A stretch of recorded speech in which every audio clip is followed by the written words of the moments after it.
straight up to the top here. Joe Groves, longtime listener, not first-time caller. If somebody really wanted to make their own kilt, what type of equipment do you recommend? Are you going to have a heavy-duty machine? Or are you going to have to hand sew it? What are the specific needles?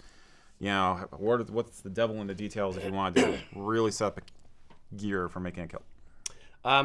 No, you don't need an industrial machine. You can hand sew a kilt. You can use a home machine like a Baby Lock or something like that, or a Brother. But you can use industrial machines as well. We do, obviously, here in the shop. If you want to hand sew a kilt, I would check out Barb Tewksbury's book, The Art of Kilt Making. Wonderful, wonderful lady. Great book, great illustrations, great introduction. Needles. Mac, do you have any thoughts on needles? We use ballpoint needles, universal kind of size. Yeah, there's nothing spectacular for the needles. Because it's not like you're sewing through. It's like a woven, so it's not like. It's not a knit where it's going to kind of gather or poke things through the hole. Now, what about the straps though? Because you did mention, would you need a special needle for going through the leather? You need a leather needle, or if you're using hand sewing, or just blow through it like we do.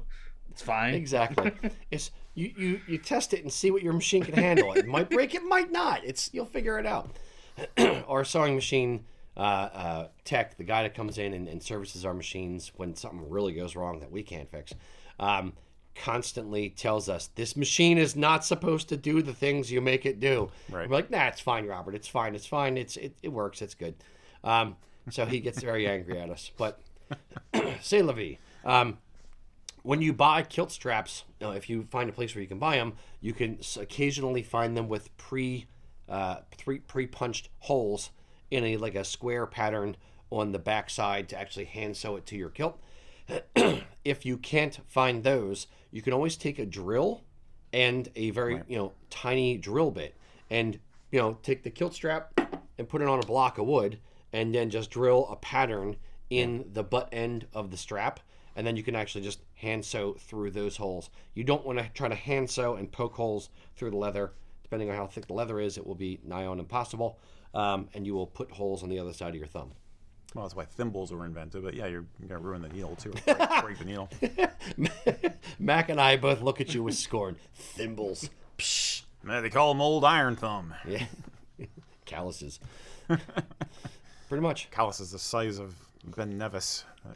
Anything else, Mac, you can think of for what you would need equipment-wise to sew a kilt?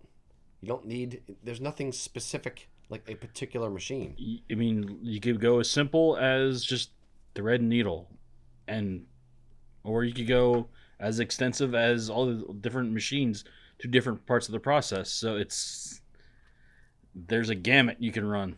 Yep. I think the obvious takeaway I would have would be don't spend too much and don't expect your first project to be perfect. Assume you're going to have to go through some trial and error, and this is going to be a beta kilt. Do a couple of test projects before you do your one love kilt, if you're really into it like that. Yeah. And then you'll decide what equipment's going to work best. The only thing that I would, I agree with you and I disagree with you. Surprise, surprise. Matt Newsom, way back when, I think it was him that said this. I'm going to give him credit anyway.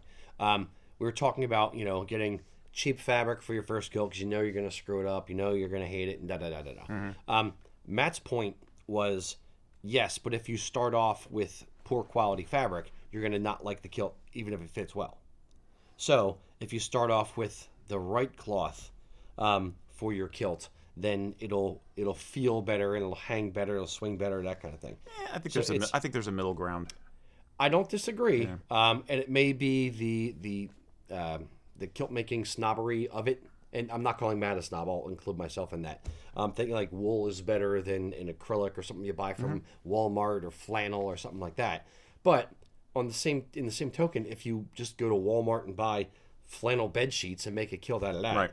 It's going to be a flannel bedsheet kilt. It's not going to be like a family heirloom. Conversely, I think there's something you said for building confidence. Like one of my stories is, used to know a guy in the SCA who his persona name was actually Angus the Tailor, and he was very good at doing a garb construction. He was part of the 14th century mafia, if you know what that is. Really, really top-notch tailor, and he wanted to make a modern kilt for his wedding. So he bought tartan wool from a mill and everything, and he said one of the most terrifying moments of his life was laying that fabric out on the floor and starting to cut because of how much it cost. He's like, I cannot screw this up. I can't screw this up. I can't screw this up. So, And that's when you screw it up. Yeah, exactly. And that's from somebody who had a lot of experience sewing and hand sewing stuff for medieval reenactment. So there's also a difference between sewing, which you can pick out the stitches, and cutting. Right. Once you cut, it's cut. Yeah, exactly.